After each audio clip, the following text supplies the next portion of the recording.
Bonjour et bienvenue à Hockey le Magazine. Cette semaine, pour vous, un portrait de Denis Baillarger, le président de la Ligue de hockey Midget 3A du Québec. On a aussi rencontré Marco Scandella qui nous parle de ses débuts au hockey mineur. Mais pour tout de suite, le parcours de la toute première équipe féminine, la sélection québécoise, au tournoi de hockey Pee-Wee de Québec. Bonne émission!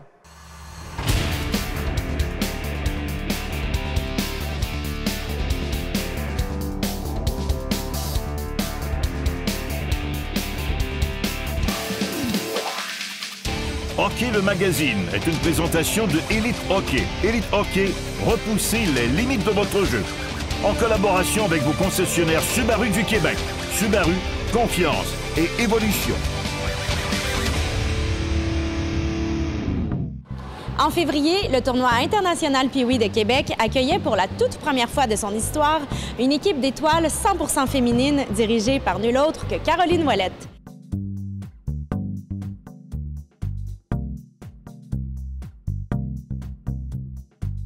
En 2014, on a commencé la célébration hockey féminin, qui est un tournoi pour les novices à tombe Pee-Wee au hockey féminin. Puis ça a vraiment été une belle expérience. Puis on cherchait un nouveau défi cette année, un événement qui peut-être amènerait encore plus de visibilité au hockey féminin. Puis on a vraiment essayé de pousser pour la cause, de convaincre les gens du tournoi international Pee-Wee de hockey de Québec de nous accepter. Donc, à la célébration cette année, on a choisi les meilleures joueuses Pee-Wee qui évoluent au hockey féminin ou au hockey masculin. Puis, on a le privilège de participer au tournoi la semaine prochaine. Donc, je pense que ça va être vraiment une expérience mémorable pour les filles. Mes coéquipières Charlène Labonté et Julie Chu ont participé au tournoi lorsqu'elles étaient Pee-Wee, puis c'est le meilleur moment de leur hockey mineur. Alors, on est très fiers de pouvoir offrir cette opportunité-là aux jeunes filles. Au tournoi international Pee-Wee de Québec, vous allez affronter une équipe, les Americans de New York, 100% composée de garçons. Comment vous voyez ça? Comment vous vous préparez à ça? Bien, la plupart des filles de l'équipe jouent déjà avec des gars. Alors, on prend ça un peu relax parce que c'est rien de nouveau pour la plupart. Puis nous, ce qu'on espère créer, c'est des rêves pour les jeunes filles qui regardent ça et qui se disent « moi aussi, je veux y participer ».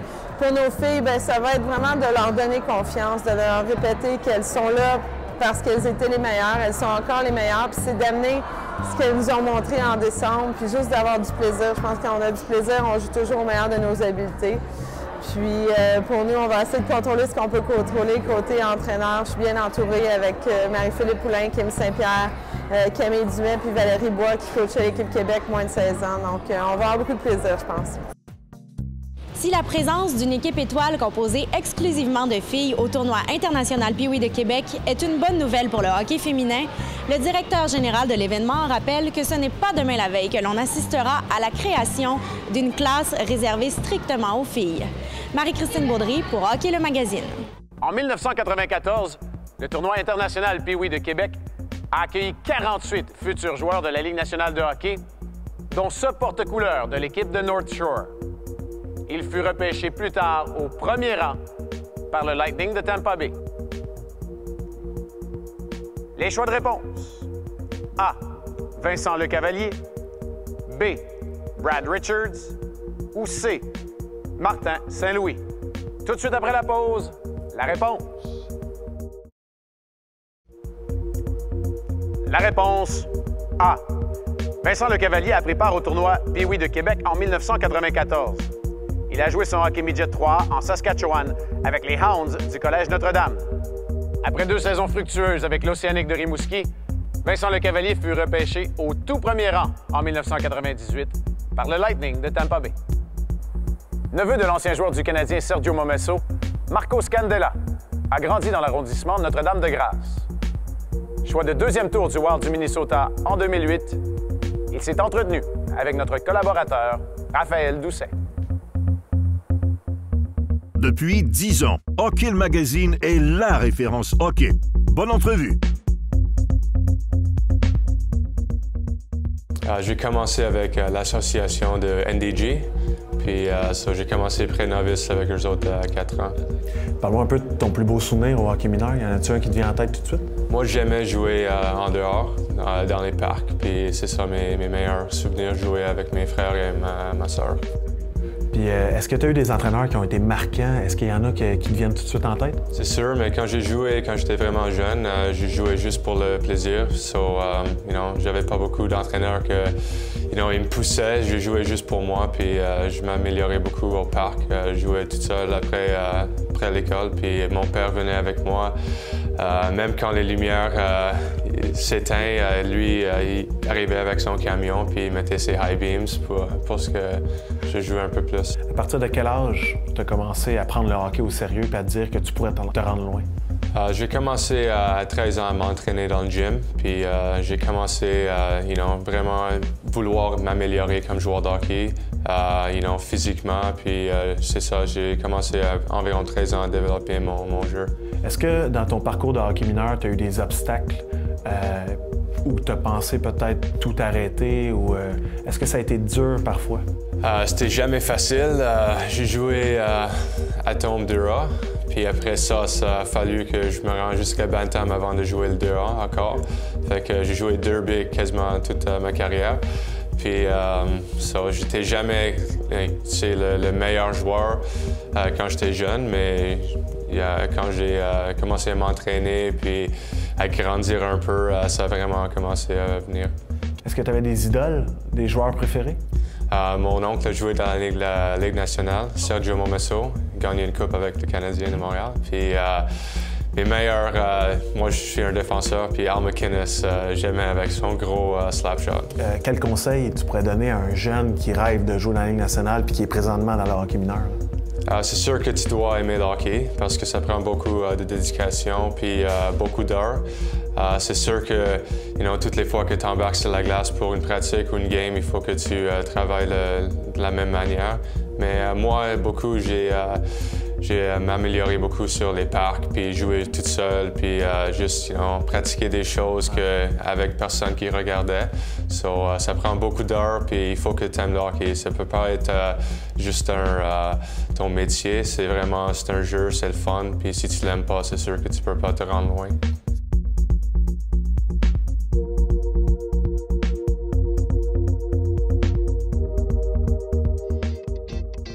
L'alimentation des joueurs a de plus en plus d'importance pour les familles québécoises.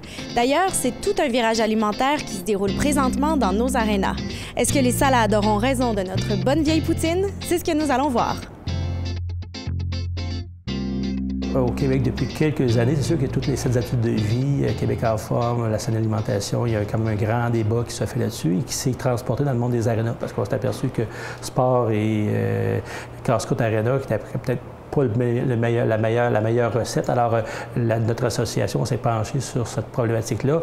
Et nous, il y avait quand même différentes tentatives qui ont été faites de sortir la balbouffe des restaurants d'Arena pour mettre la bouffe santé. Malheureusement, ça n'a pas eu l'effet escompté. Ça a fermé. Alors, nous, notre option, c'est de dire, bien, écoutez, c'est traditionnel. Il y a quand même un folklore qui est relié à la poutine ou au hot dog, hamburger, puis pour les spectateurs. Mais je pense qu'il faut aussi que les casse-croûtes d'Arena puissent offrir une option santé. Alors, notre position, c'est de dire oui à la traditionnelle cuisine, mais aussi que les gens qui veulent avoir une cuisine santé peuvent avoir aussi accès à une cuisine santé dans les casse-croûtes d'Arena. Alors, c'est ce qu'on propose actuellement à nos gestionnaires, aux gestionnaires d'Arena.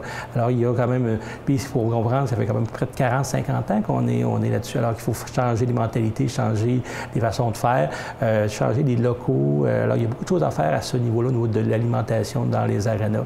Puis aussi, nous, on dit, il y a toujours il y a le client devant le comptoir qui est tout à demander, puis derrière le comptoir aussi les personnels qui sont là depuis longtemps, qui ont des habitudes. Alors, on doit éduquer deux clientèles, celui qui est devant et celui qui est derrière le comptoir aussi, là. Il faut comprendre qu'il y a 20 ans, le casse-croûte de l'Arena était le casse-croûte ouvert à l'automne et l'hiver. Après, les casse-croûtes d'été étaient fermés. Alors, on se retrouvait, c'est là qu'il y avait des frites, du café, il y avait différentes affaires. Alors, on allait à l'Arena pour déguster ou pour se faire plaisir. Mais depuis 20 ans, bien, il faut dire que l'ouverture de tous les restaurants rapides, les restaurants cafés, les restaurants, je ne les aimerais pas, mais il y a l'apparition maintenant, les gens arrivent avec leur café à la main, arrivent avec même des boissons énergisantes, arriver avec les bars santé. Alors, il y a eu un grand changement qui fait qu'aujourd'hui, un restaurant qui amenait des revenus importants à l'Arena est maintenant souvent laissé à coût gratuit pour le concessionnaire, puis même on espère, puis on a personne qui applique sur la soumission. Stephen Cabana du complexe GM Thibault à Sherbrooke témoigne du succès de cette nouvelle formule santé implantée il y a bientôt 5 ans. On est parti à la recherche d'un opérateur de restaurant qui serait intéressé d'opérer dans un complexe sportif comme le nôtre. Puis, on a trouvé à Sherbrooke une chaîne de restaurants qui offre des plats, je dirais, inspirés de cuisine italienne. Donc, les pâtes sont une portion importante du menu. Puis ensuite, c'est des panini et je dirais, des assiettes santé en vogue. La réaction, ça a été, au départ, un peu cocasse. Mais souvent, on a vu des situations où les mamans ont dit au papa, « Bien, sais-tu, je vais y aller ce soir, puisque la pratique du fiston est au complexe sportif Thibault GM. Je vais y aller, puis la mère de l'autre joueur va être là aussi, puis on va prendre une coupe de vin, puis on va jaser. » Puis ça, on a vu ça pas mal là, des premières années quand on abordait le sujet avec la clientèle. Ils disaient « Non, c'est bien ça. Chez nous, les mamans nous disaient « C'est nous, quand on vient à la pratique chez vous, ça nous donne l'occasion de participer à l'activité, puis je laisse mon mari à la maison, puis il s'occupe des autres choses. » Puis ça nous a fait rire, puis c'est là qu'on a rapidement compris que cette clientèle-là veut aussi la variété, veut aussi la qualité, veut avoir le choix. Et chez nous, ben ils peuvent commander un grilled cheese, ça existe, mais ils ont surtout des choix, je dirais, plus santé. Aucune friture, pas de chips, pas de croustilles, pas de barre de chocolat, ça n'existe pas. Puis c'est ce qui fait que aujourd'hui, je vous dirais, moi j'ai 3 garçons qui jouent dans les réseaux provinciaux, là, puis je cherche les endroits où on peut manger de cette manière-là. C'est devenu comme un réflexe. Je sais qu'on peut trouver des hot dogs un peu partout. J'aime ça en manger aussi. Mais on a de la difficulté à trouver des infrastructures qui ont pris ce virage-là. Puis je ne dirais pas qu'on a tout le mérite de l'avoir fait parce que on a compris en s'établissant sur un campus scolaire qu'il fallait respecter la façon de faire. Mais on l'a choisi, par exemple. On a choisi de dire, OK, c'est beau, on va aller sur toute la ligne, on va respecter la politique alimentaire. Puis aujourd'hui, comme je disais au début, on y pense plus. On pense plus à ça. Pour nous, c'est un dossier de régler. Puis je suis content là, que ça fasse surface puis que ça devienne un enjeu parce que on peut dire qu'il y a des endroits où ça a fonctionné. Ça fonctionne toujours. Puis je suis convaincu que ça va continuer de fonctionner.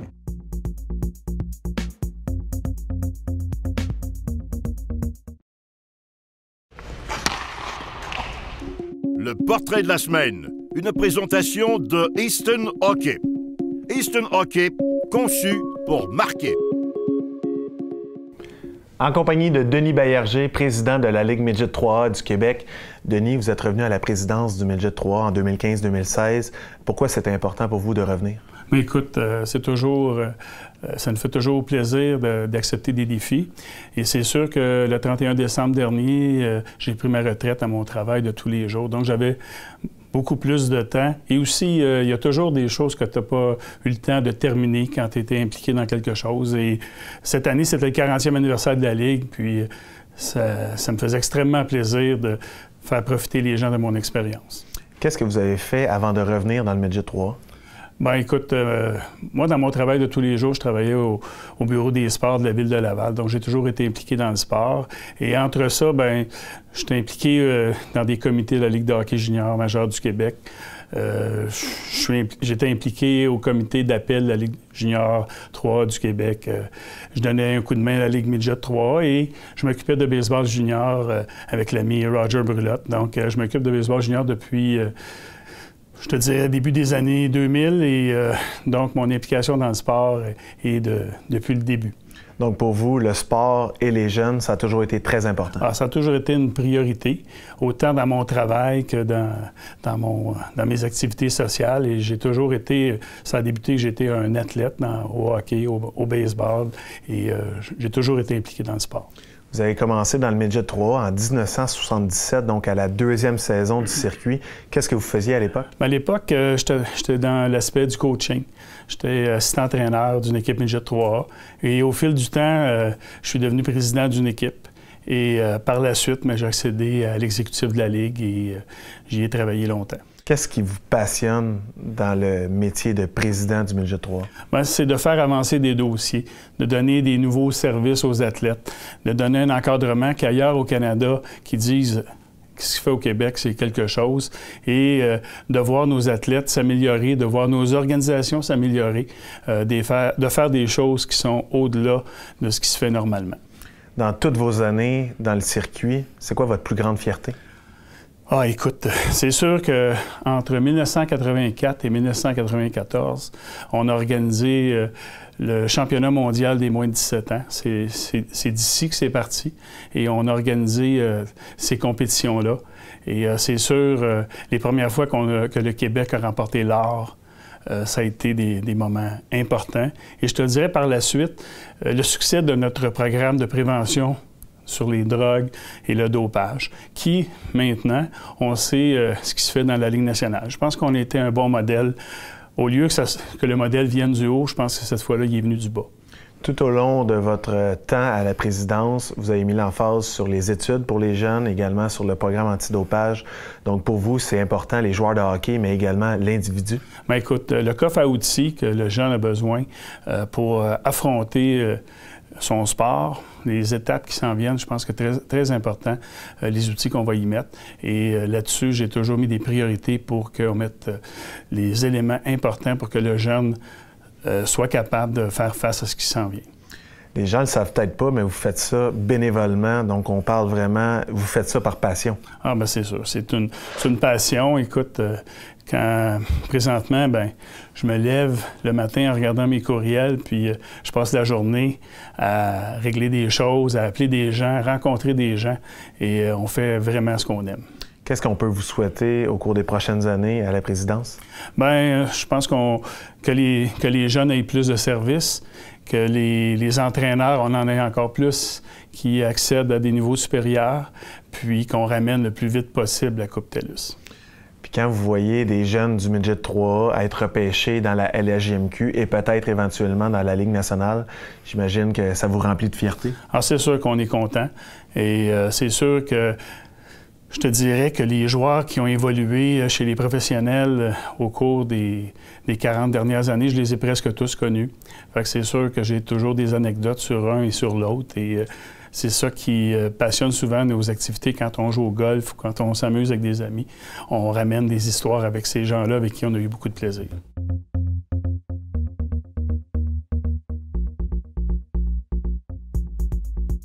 Hockey Québec, tout le monde du hockey est préoccupé par la commotion cérébrale.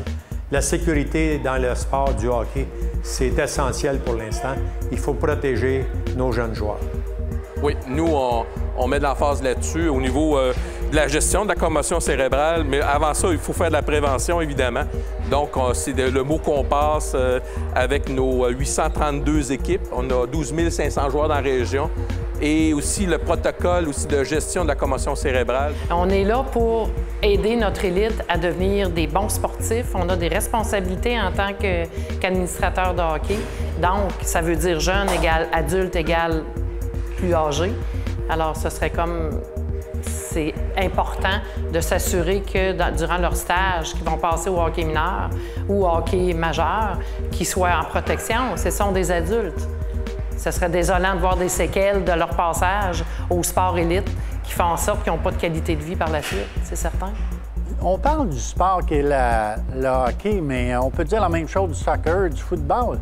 Les commotions, parce que c'est notre sport national, on vise notre sport. Mais ça n'est pas plus ou moins que les autres sports que je vous ai nommés précédemment. Cependant, on vise le hockey.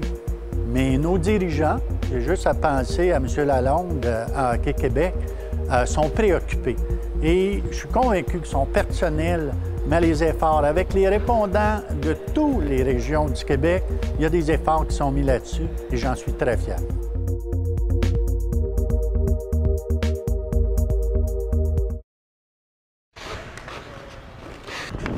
Oh mon Dieu!